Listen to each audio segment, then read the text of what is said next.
Hello students, in this video we'll discuss chapter number 6, The Great Uprising of 1857। बेटा इस video में हम लोग 1857 के रिवोल्ट को डिस्कस करेंगे जिसे हम एक और नाम से जानते हैं, वो है the first war of independence. ठीक है, तो पहले हम लोग जानने की कोशिश करेंगे कि भाई ये जो ग्रेट अपराइजिंग थी या जो फर्स्ट वॉर ऑफ इंडिपेंडेंस था या जो रिवोल्ट ऑफ 1857 था, इसके पीछे रीज़न क्या रहे, कौन से कारण थे जिनकी वजह से इसका होना निश्चित ही हो गया कि भाई अब तो हमें लड़ाई करनी ही पड़ेगी। अच्छा, कई कई जगह इसको सिपॉय म्यूटनी के नाम से भी मेंशन किया गया है। सिपॉय म्यूटनी मतलब सिपाहियों ने विद्रोह किया, ऐसा करके भी कुछ जगहों पर फर्स्ट वॉर ऑफ इंडिपेंडेंस को लिखा जाता है। इसके बाद हम देखेंगे कि इंडिया के मैप में कहाँ कहाँ पर वो लोकेशंस थी जहाँ पर फर्स्ट वॉर ऑफ इंडिपेंडेंस हुआ या ग्रेट अपराइजिंग हुई। फिर हम डॉक्ट्राइन ऑफ लैप्स को डिस्कस करेंगे। डॉक्ट्राइन ऑफ लैप्स वो पॉलिसी है जिसे आप पॉलिसी ऑफ लैप्स भी कह सकते हैं, जिसे इंट्रोड्यूस किया था लॉर्ड डलहौजी ने। फिर हम ग्रेट अपराइजिंग की या फर्स्ट वॉर ऑफ इंडिपेंडेंस की कॉन्सिक्वेंसीज को देखेंगे। कॉन्सिक्वेंसीज का मतलब क्या होता है, परिणाम, रिजल्ट। ठीक है, चलो तो बेटा 100 सालों में ब्रिटिशर्स ने बहुत सारी कॉन्क्वेस्ट की, प्रॉपर एडमिनिस्ट्रेशन करना सीख गए, वो इंडिया का सीख गए वो कि इंडिया के लोगों को कैसे एक्सप्लॉइट करते हैं।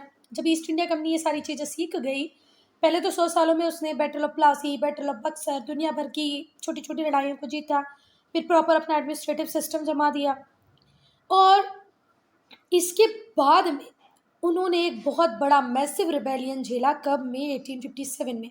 उन्हें कभी लगता भी नहीं था कि battle of Plassey, battle of Buxar के बाद कोई और व्यक्ति खड़ा होगा जो हमसे लड़ेगा। वो बिल्कुल निश्चिंत थे कि अब कुछ भी नहीं हो सकता। तो 1857 में जो हुआ, उसने थ्रेटन किया ब्रिटिश रूल को इंडिया में।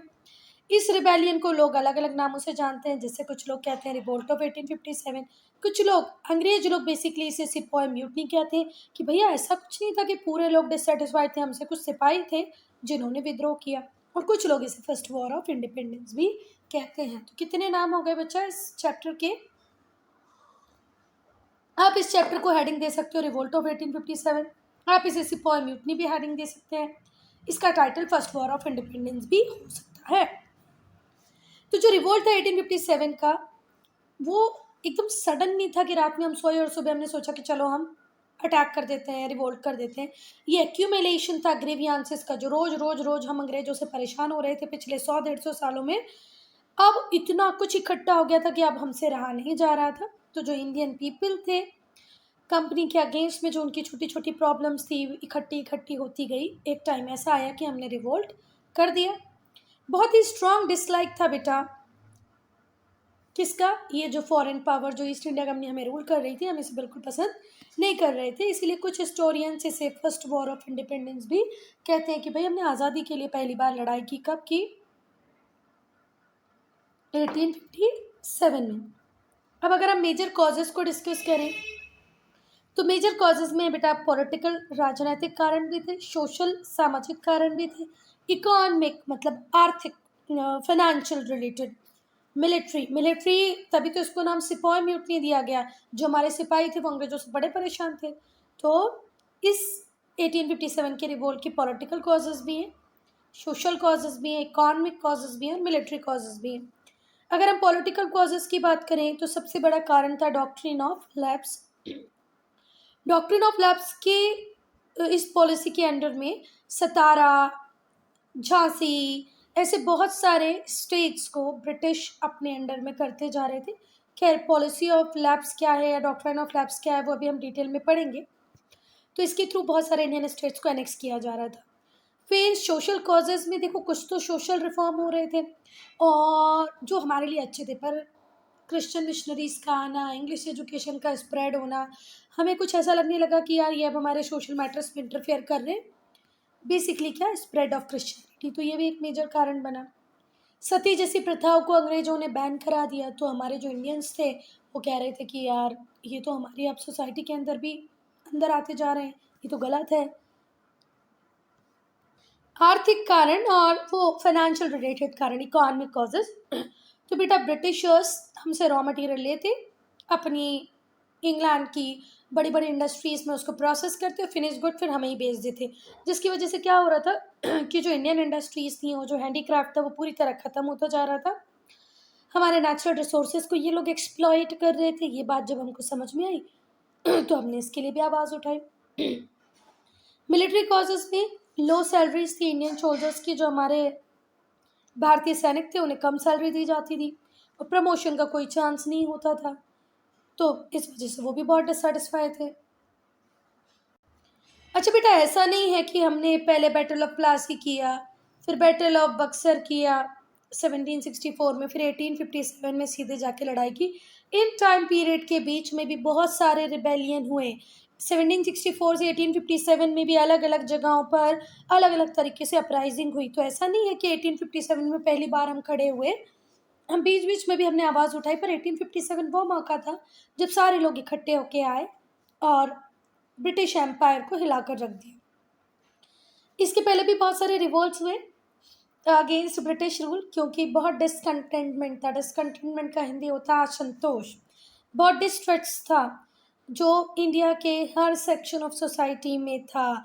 हर व्यक्ति, भले वो किसान हो, भले वो राजा हो, भले वो ज़मींदार हो, भले वो लैंडलॉर्ड हो, भले वो छोटा मोटा कोई मैन्युफैक्चरर हो, बड़े वो इंडस्ट्रियलिस्ट हो, हर व्यक्ति ब्रिटिशर्स से परेशान था। इसीलिए बहुत सारी लोकल राइजिंग हुई in different parts of country, पर इन्हें सप्रेस कर दिया गया, पुट डाउन कर दिया गया। किसने बेटा? कंपनी ने।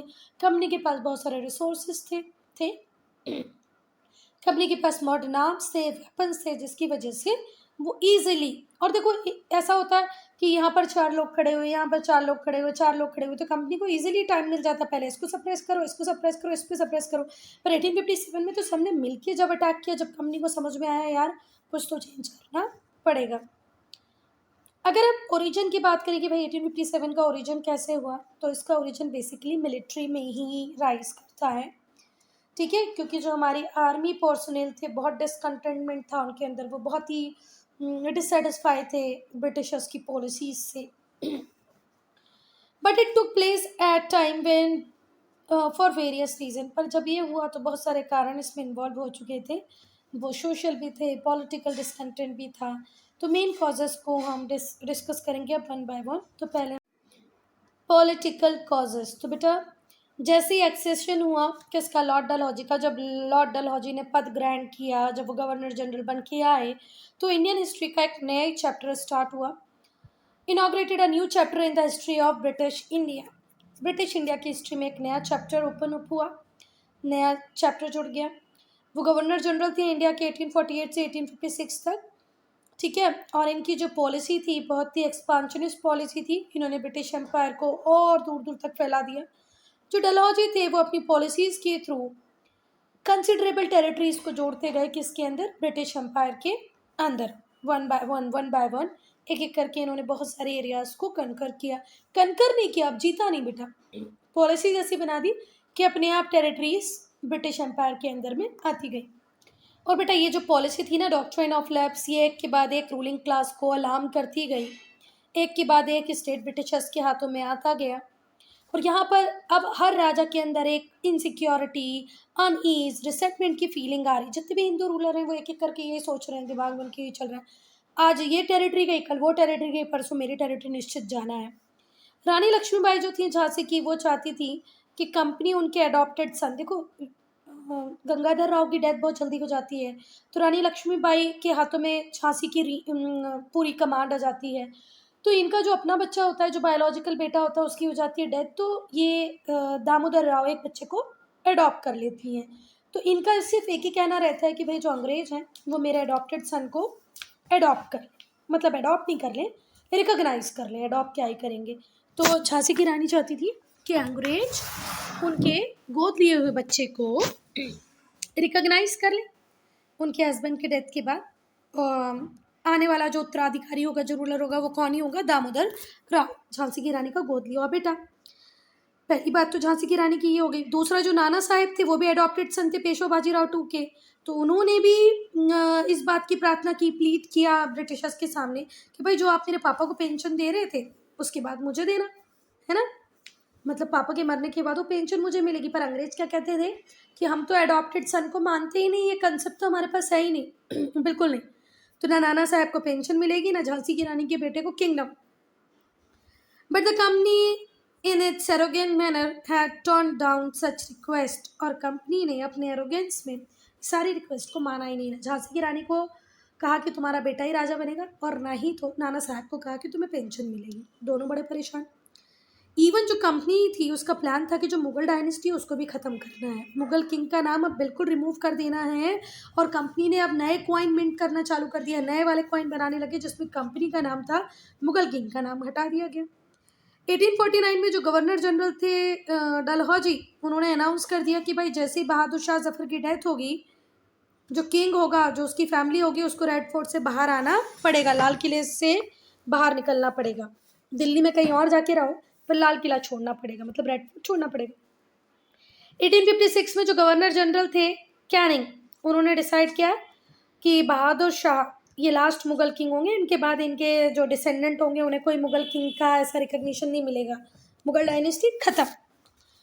तो डलहौजी ने क्या कह दिया, तुम रेड फोर्ट छोड़ दोगे, और कैनिंग ने क्या कह दिया कि तुम्हारे डिसेंडेंट किंग नहीं होंगे भाई, they would just be called princess. ठीक है, मतलब मुगल डायनेस्टी भी खत्म।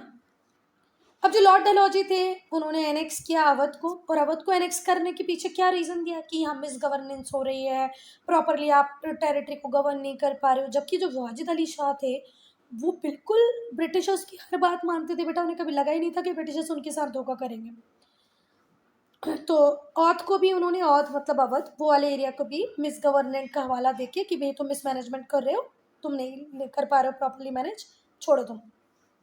वो सारे स्टेट्स जिनके ऊपर डायरेक्ट कंट्रोल नहीं था उनको डायरेक्ट कंट्रोल करना चालू कर दिया, जैसे झांसी, अवध, सतारा। और जिनके ऊपर थोड़ा बहुत कहीं ना कहीं कैसे भी करके कंट्रोल था उसके लिए अलग पॉलिसीज बनाए। अब देखो इस टाइम तक बहुत हमारी कंट्री का जो मैक्सिमम पार्ट था वो ब्रिटिश राज के अंदर आ चुका था। मैक्सिमम कंट्री का जो पार्ट था वो ब्रिटिश राज के अंदर आ चुका था।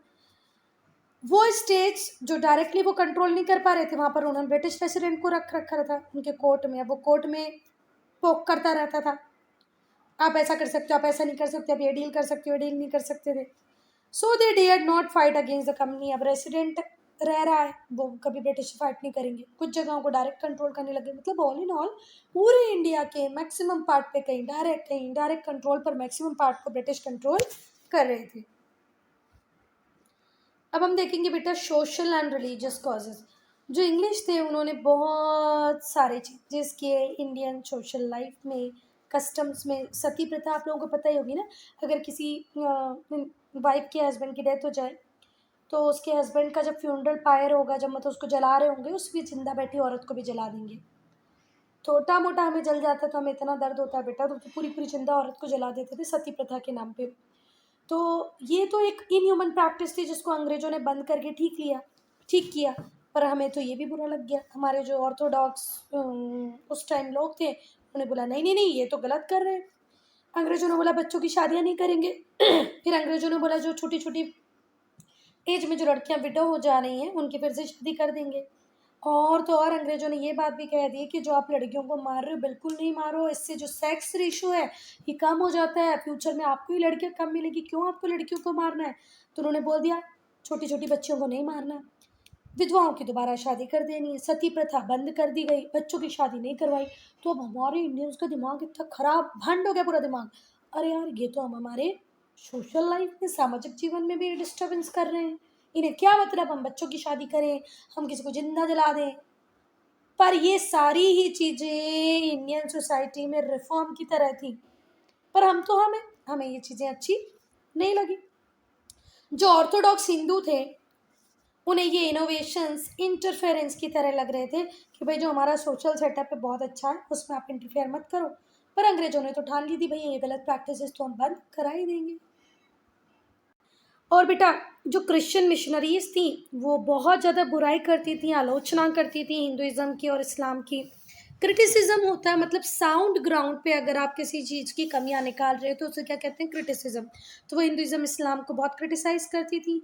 वो चाहती थी कि जो इंडियंस हैं वो क्रिश्चियनिटी में कन्वर्ट हो जाएं, by propaganda and by offering them good jobs और पोजीशन। देखो, या तो तुम ये समझ जाओ कि भाई तुम्हारा रिलीजन अच्छा नहीं है, इस तरीके से कन्वर्ट कर जाओ। ये कई बार आपको ऑफर दिए जाते थे कि तुम्हें अच्छी जॉब मिलेगी, अच्छी पोजीशन मिलेगी अगर तुम क्रिश्चियन बन जाओगे। तो ये बातें भी कहीं ना कहीं लोगों को परेशान कर रही थी कि भाई ये तो हम सबको क्रिश्चियन बना देंगे। फिर रेलवे का जैसे इंट्रोडक्शन हुआ तो जितने भी अनटचेबल्स थे वो भी सेम कंपार्टमेंट में ट्रेवल करते थे जिसमें ब्राह्मण्स कर रहे थे। तो ये भी यार ब्राह्मण्स को समझ में नहीं आया कि यार जिन लोगों को हम अपने घरों में नहीं आने देते, कॉलोनी में नहीं आने देते, जिनकी परछाई हमारे ऊपर नहीं पड़ती है, शेडो, वो लोग हमारे साथ ट्रेवल करेंगे, तो गलत है। तो जो ऑर्थोडॉक्स सेक्शन था वो इसे भी चाहता था, वो यही सोचता था कि भाई ये जो अंग्रेज हैं ये हर वो तरीका अपना रहे हैं जिससे कि हमारे रिलीजन को, हमारे धर्म को डिफेम कर पाए, है ना, हमारे धर्म को तोड़ पाए। हाँ, हमें बिल्कुल अपने धर्म के रास्ते पे चलने ही नहीं दे रहे। कभी रेलवे ले आते हैं, कभी कुछ ले आते हैं, कभी कुछ ले आते हैं। तो बहुत गुस्से में थे लोग कि कैसे एक ब्राह्मण एक अनटचेबल के साथ ट्रैवल कर सकता है। खैर बेटा ये भी अच्छा ही था, बहुत अच्छा सोच थी, अच्छी समझ थी, पर अब उस टाइम में जो लोग थे जैसी उनकी सोच थी उन्होंने इस बात को भी गलत समझा। गवर्नमेंट ने teaching of Christianity in government school and jails obligatory. देखो, अगर आप जेल में हो या आप गवर्नमेंट स्कूल में पढ़ाई कर रहे हो तो आपको क्रिश्चियनिटी पढ़नी ही पड़ेगी।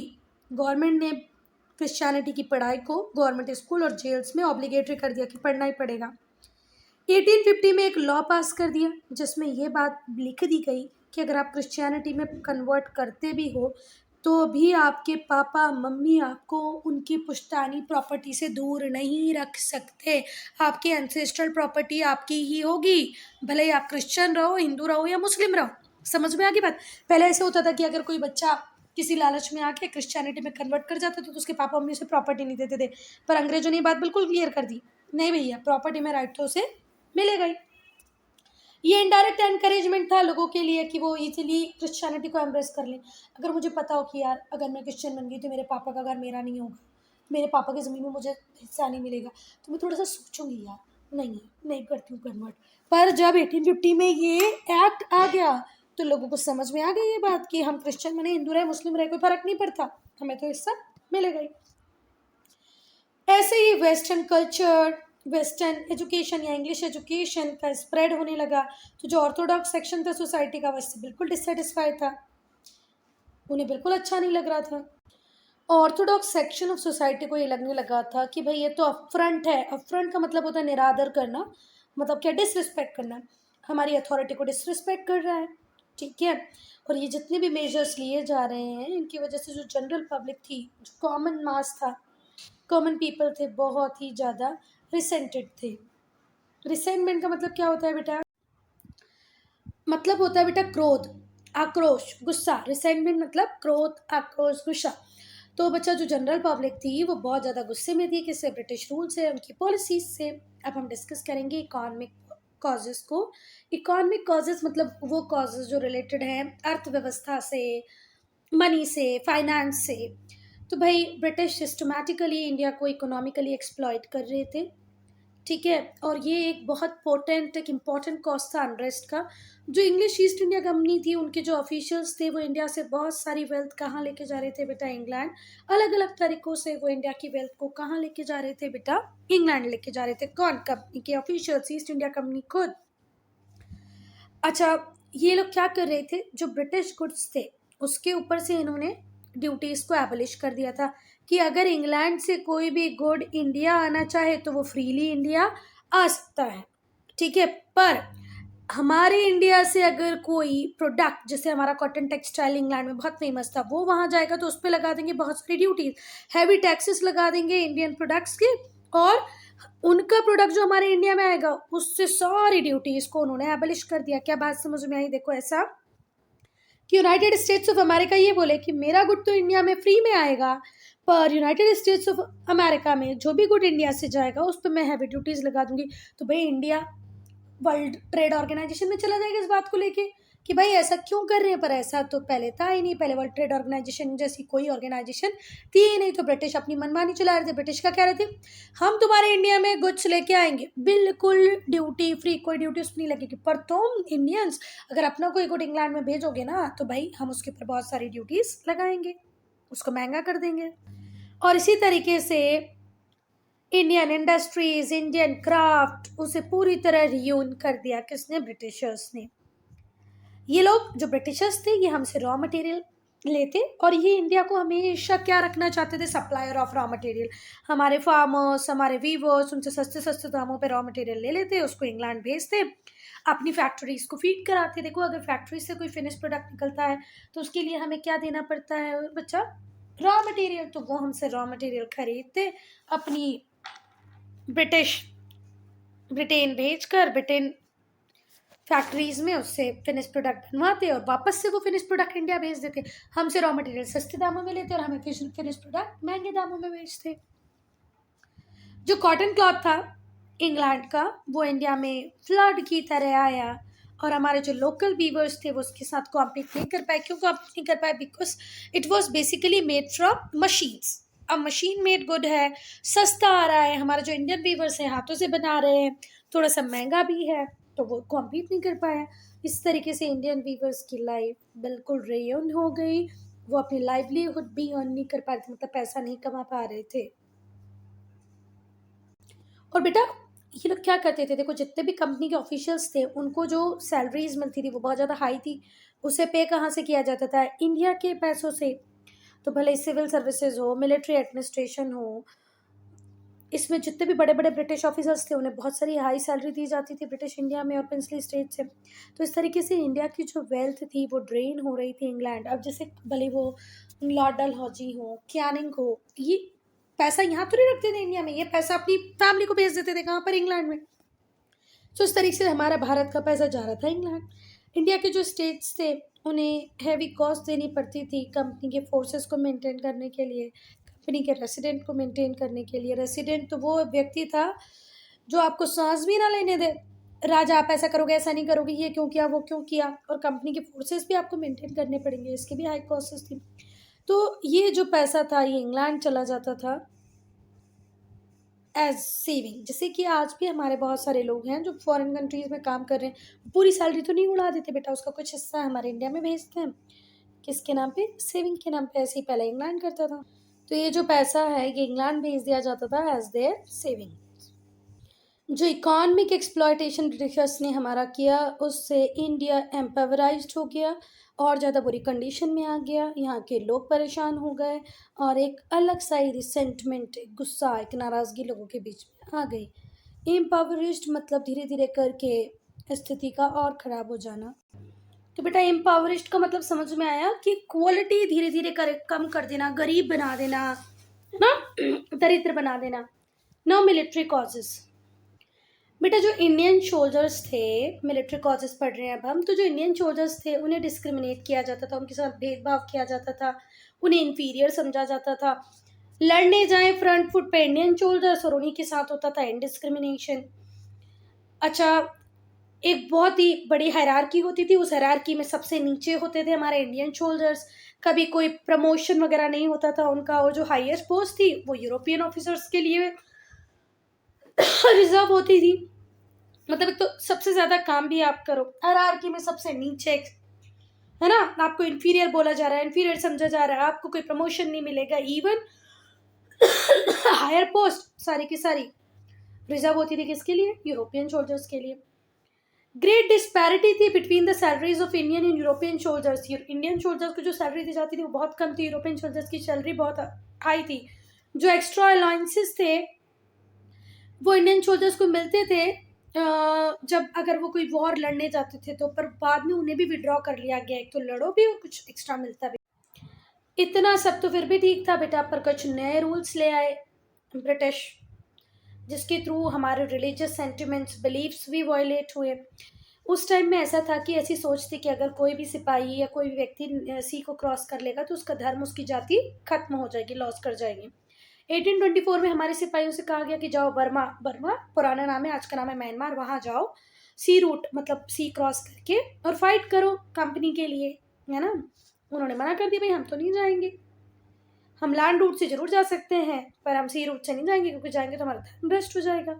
उन्हें बहुत पनिश किया गया, ठीक है। Since the issue did not die down, 1856 में कंपनी ने एक नया लॉ पास कर दिया जिसमें लिख दिया था कि जितने भी नए पर्सन हैं जो एम्प्लॉयमेंट चाहते हैं कि वो सोल्जर्स बने ब्रिटिश को सर्व करें, उन्हें ओवरसीज जाना ही पड़ेगा। अगर रिक्वायरमेंट होगी तो वो मना नहीं कर सकते, सी से जाएं लैंड से जाएं वो इमटेरियल है, पर आपको जाना पड़ेगा, ऐसा कंपनी ने क्लियर।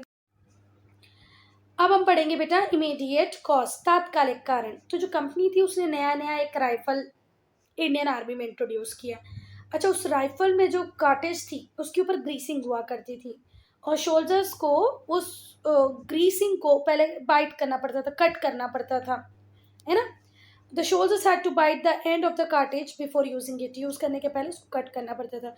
जो कार्टेज थी ऐसा माना जाता है कि उसके ऊपर ग्रीसिंग थी, fat of cows and pigs की, बीफ और पोर्क की ग्रीसिंग थी उसके ऊपर। ऐसा माना गया कि भाई ये जो जिसको आप मुंह से चबा रहे हो वो किससे बना है, काऊ के फैट से, पिग के फैट से। तो हिंदू और मुस्लिम जो सोल्जर्स बहुत गुस्सा हुए इस बात से कि भाई हम तो इस कार्टेज को यूज़ नहीं करेंगे जो हमारे धर्म को भ्रष्ट कर दे। मुस्लिम्स तो पिग का नाम लेना पसंद नहीं करते, तो खाना तो बहुत बड़ी बात है, हिंदुओं में तो एक बहुत ही सेक्रेट पोजीशन है काऊ की। They regarded as attempt to pollute them and their religion, तो सोल्जर्स ने समझा तो ये हमारे धर्म भ्रष्ट करना चाहते हैं। तो ये जो फीलिंग थी उसने एक स्पार्क दी थी। देखो जलने के लिए रेडी तो हम सब थे पर एक वो चिंगारी नहीं मिल रही थी, वो चिंगारी मिल गई और इसी से 1857 की अपराइजिंग हुई। The use of grease cartridges become the immediate cause, और इमीडिएट क्यास क्या बन गया, grease cartridges of this national event. इस नेशनल इवेंट का इमीडिएट कॉज बना ग्रीस कार्टेजेस। तो student I am ending this video here only. For any doubt any problem to write in comment section. बाकी का part कल discuss करेंगे, ठीक है, पार्ट 2।